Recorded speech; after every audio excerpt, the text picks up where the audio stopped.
Le pont des Corbeaux, chapitre 1, Survivants. Lucie, mardi 18 janvier 1944. Prudemment, je m'approche des formes floues dans l'obscurité, maintenant quasi complète, m'enfonçant jusqu'à m'immoler dans la neige. Je me penche aussitôt sur le blessé pour évaluer rapidement la situation. L'homme paraît très jeune. Il a une plaie à la tête qui a saigné abondamment et poisse ses cheveux bruns. La chiche lumière ne me permet pas un examen approfondi. En revanche, il frissonne par intermittence et son cœur est un peu irrégulier.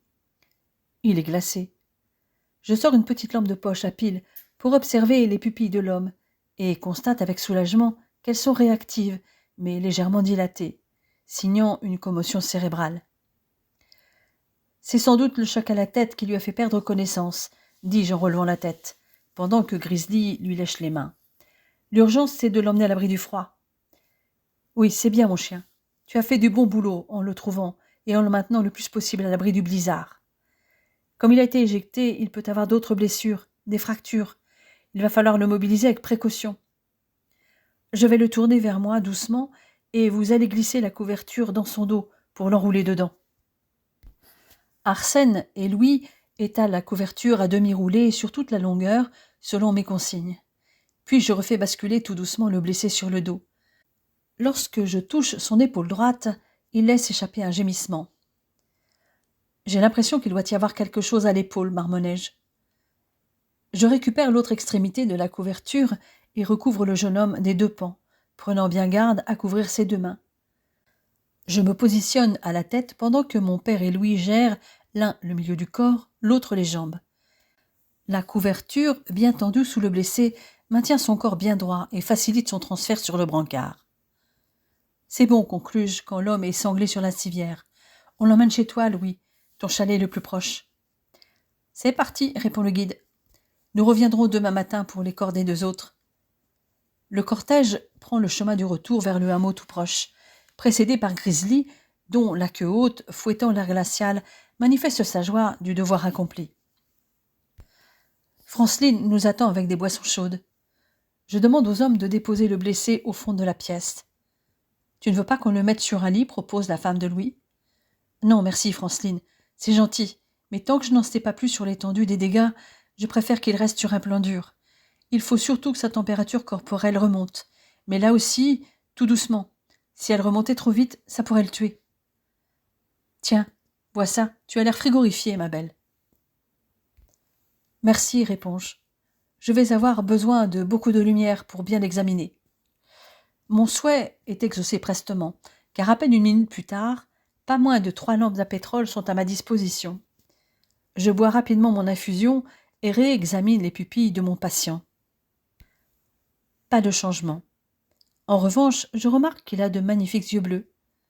Il frissonne toujours par intermittence. Je dois vite le débarrasser de ses vêtements humides et rigidifiés par le froid. Je ne peux m'empêcher de l'observer attentivement. Dans son sommeil artificiel, le visage au trait régulier et encadré de cheveux bruns de l'homme paraît paisible, presque enfantin, innocent. Il est très grand, à vue d'œil près du 1,90 m. C'est vraiment un très bel homme. Mais il semble si vulnérable ainsi. Mon cœur s'emplit de tendresse à cette vue.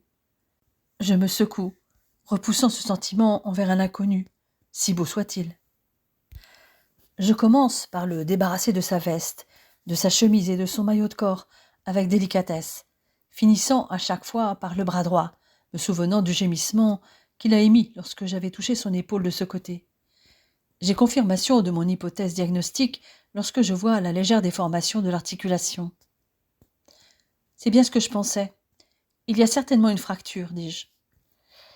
Malgré mes précautions, la douleur fait ouvrir les yeux au jeune homme lorsque je mobilise doucement son bras droit.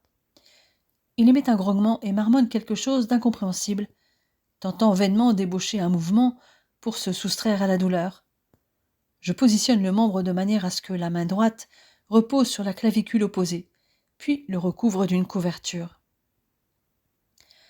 La plaie à la tête n'est pas profonde, mais signe un traumatisme crânien, cause probable de l'inconscience du jeune homme, à moins que ce ne soit l'hypothermie. Combien de temps est-il resté dans le froid, inerte ? Son rythme cardiaque semble s'être régularisé. Sa peau est pâle et ses lèvres bleutées. Il a des engelures aux doigts des 2 mains. Je dois absolument vérifier sa température corporelle. Je m'attaque ensuite à son pantalon et son caleçon, et en profite d'abord pour prendre sa température rectale, avec le thermomètre à mercure que je détiens dans un tube en aluminium. 30 degrés, ce qui signifie qu'elle avait probablement dû descendre vers les 28. Le malheureux a de la chance. L'abbé Payot et Arsène l'avaient trouvé avant qu'il soit trop tard. Enfin, Grizzly l'avait trouvé. Je m'interromps brièvement pour questionner mon père et le curé. Quand vous êtes partis pour la ferme des Bordas, quelle heure était-il ? La nuit commençait à tomber, dit Arsène.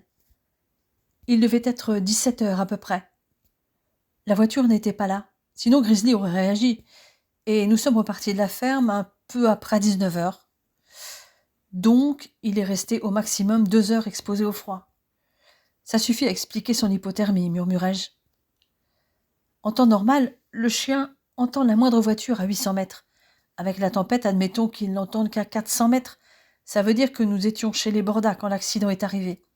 Donc, après 17h20, pas avant. Et puis, le moteur du véhicule était froid, ajoute le curé. Je fais un rapide calcul dans ma tête et en déduis que l'accident avait vraisemblablement eu lieu vers 18h. Bref, mon blessé est resté exposé au froid 1h40 maximum. Ça ne change pas grand-chose, fais-je remarquer. Je mobilise les membres inférieurs doucement et vérifie les réflexes ostéotendineux du jeune homme. Pas de signe d'hypertonie ou d'hypotonie, pas de signe de paralysie. Comme pour la partie supérieure du corps, j'observe attentivement l'état cutané. Satisfaite, j'étends la couverture sur toute la surface du corps de mon patient, avant de nettoyer sa plaie à la tête méticuleusement et de la panser. Franceline m'avait observé procéder à son examen, m'assistant dès que besoin. Il est dans le coma à cause du choc à la tête et certainement aussi en raison de l'hypothermie, expliquai-je. Quel dommage. Un si beau gosse, aimait l'épouse de Louis. Un visage d'ange et un corps d'athlète. Tu crois qu'il va s'en tirer, Lucie ? Je suis assez confiante. Son coma n'est pas profond puisqu'il est réactif. Maintenant que nous lui avons enlevé ses vêtements humides et glacés, il n'a besoin que d'être réchauffé, mais pas trop rapidement, uniquement avec des couvertures. Il faudrait tout de même qu'il soit transporté rapidement à l'hôpital. Mais avant, je vais avoir besoin de ton aide pour immobiliser son bras et son épaule droite. Dis-moi ce que je dois faire, ma belle. Mets-toi un genou derrière lui, de manière à ce que le haut de son buste repose sur tes cuisses. Ça devrait te plaire, un bel Apollon comme ça, fais-je avec un clin d'œil. Enfin, pour l'instant, c'est plutôt le beau au bois dormant. Remarque, ça change de la belle. C'est malin, bougonne Franceline. Ose dire qu'il ne te plaît pas. Je préfère ne pas répondre et vérifie que la main droite du jeune homme repose toujours sur sa clavicule gauche. Puis je saisis une bande et en place le chef sous l'aisselle gauche pour faire 2 circulaires obliques du cou et de l'aisselle. Puis repartant de l'aisselle gauche, je gagne l'épaule malade pour descendre verticalement dans le dos, le long du bras fracturé, avant de remonter devant, verticalement, très près du poignet. Je poursuis son bandage en regagnant l'épaule malade, traverse le dos en diagonale vers l'aisselle saine pour faire un circulaire autour de la poitrine en passant près du coude. Je reviens sous l'aisselle gauche, alternant des circulaires droits et obliques plusieurs fois, avant de terminer par 2 tours sur la poitrine et de fixer la bande avec une épingle de sûreté. Eh ben dis donc, il risque pas de le bouger son bras. C'est le but, immobiliser son humérus, l'os de son bras, en maintenant son coude au corps. Il ne doit pas pouvoir bouger son épaule. J'emmitoufle de nouveau soigneusement le jeune homme dans la couverture pour continuer à le réchauffer. Il est déjà plus de 20 heures. Je vais aller à l'hôtel du Buet. Téléphoner pour voir si une ambulance peut venir le chercher, dit l'abbé Payot. Lucie, tu peux regarder dans sa veste s'il y a un portefeuille avec ses papiers afin de pouvoir leur dire l'identité de notre blessé mystère. Je finis par trouver dans une poche intérieure un portefeuille légèrement humide, mais les papiers à l'intérieur sont intacts. Merde, m'écriai-je. C'est un Boche. Il s'appelle Hugo Steinert, né en 1918, de Munich, 1m87. 2 autres documents attestent que Hugo Steinert est membre de la Schutzstaffel der NSDAP, et plus précisément de la SIPO-SD. Les documents sont en allemand, mais j'ai compris que le jeune homme est un SS, qui travaille pour le commissariat de la police frontalière allemande à Annecy. Le contraste entre l'apparence angélique du jeune homme et ce rappel brutal à la guerre me frappe avec une violence inouïe.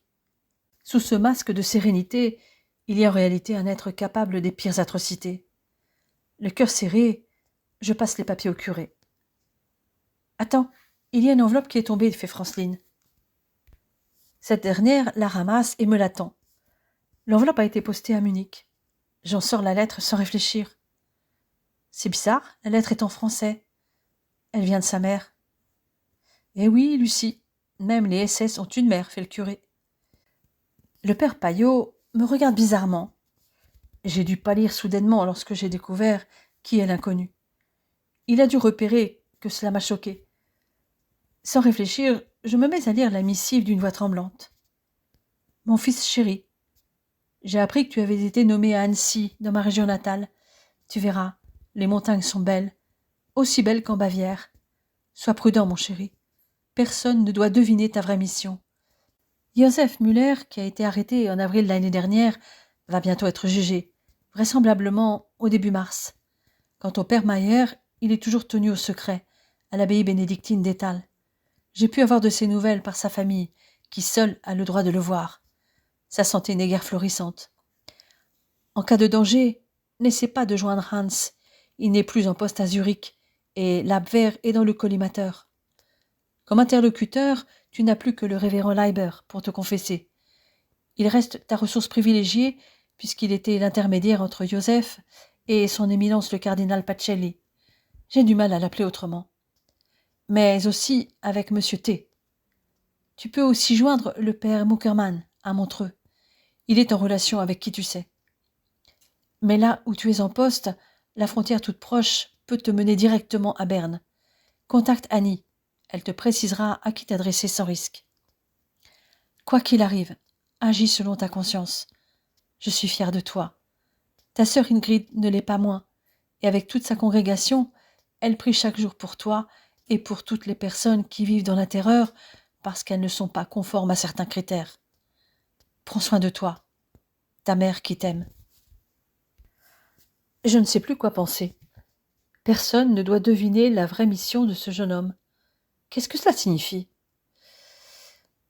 Ce garçon est peut-être un SS, mais il est issu d'une famille très catholique apparemment, dit soudain le curé. Sa mère est française et de la région. Ce qui est troublant, c'est que sa fonction dans la SS semble être une couverture. Sinon, pourquoi sa mère parlerait-elle de sa vraie mission et lui conseillerait de passer en Suisse en cas de problème ? Qui plus est, sa ressource privilégiée est le révérend Leiber. Ce nom me dit quelque chose. Ce qui est certain, c'est qu'il est proche du Vatican. Très proche. « Qu'est-ce qui vous fait dire cela ?» questionnai-je. Le prêtre me regarde fixement. Tout le monde me dit toujours que je suis comme un livre ouvert. Mes yeux expriment mes sentiments. Il a certainement aperçu un éclat vif et passager dans mon regard quand il a évoqué son hypothèse, et il l'a interprété comme une lueur d'espoir dans mes yeux verts. Si tel est le cas, il a visé juste. J'espère que mon blessé n'est pas vraiment un fichu SS. Le cardinal Pacelli est devenu pape en 1939, mon enfant. Vous voulez dire que ce jeune homme serait en relation avec le Vatican pour l'Allemagne nazie ? Non, contre les nazis au contraire, puisque sa mère évoque un certain Müller, qui était un intermédiaire avec le pape et qui a été arrêté et emprisonné en Allemagne, donc par les nazis, ainsi qu'un prêtre lui aussi gardé prisonnier. Sans compter cette histoire de prière pour les gens terrorisés car non conformes à certains critères, ce que j'interprète comme des critères raciaux. Et il y a aussi cette allusion faite sur l'Abwehr, le service de renseignement de la Wehrmacht, qui est dans le collimateur. Cela veut dire que des gens haut placés en Allemagne s'opposent au régime nazi, et ce jeune homme est un maillon de cette chaîne de résistance. Si vous pouviez dire vrai, m'exclamai-je, tentant de masquer ce que je ressens sous un air faussement indifférent. J'essaierai d'en savoir plus. J'irai le voir à l'hôpital pour prendre des nouvelles, annonce l'abbé Paillot. Mais avant toute chose, je dois prévenir un médecin de l'hôpital pour qu'il nous envoie une ambulance. Résume-moi la situation pour que je lui donne des explications claires. Je fais mieux. J'écris noir sur blanc une synthèse de mon bilan, afin que le prêtre ne se retrouve pas en difficulté au téléphone. Il revient 1 heure plus tard, mais l'ambulance ne peut rejoindre Valorcine que vers minuit. Je décide d'accompagner mon patient jusqu'à l'hôpital de Chamonix, où j'exerce depuis un peu plus de 4 ans. Je reste à son chevet toute la nuit, après les examens qui confirment la fracture humérale et l'absence de fracture du crâne. La température corporelle du jeune homme a remonté lentement à 33 degrés à son arrivée, et s'il présente quelques engelures sans gravité aux mains, ses orteils sont indemnes. Sans savoir vraiment pourquoi, je décrète de rester à son chevet durant le reste de la nuit. Épuisé, je m'assoupis pendant 2 ou 3 heures, une main de Hugo dans une des miennes. À 5 heures, l'Oberscharführer Steinert ouvre les yeux, ce que je perçois immédiatement puisque je l'observe depuis que je suis réveillée. Mais il s'assoupit de nouveau pendant une bonne demi-heure avant de les rouvrir et me regarder.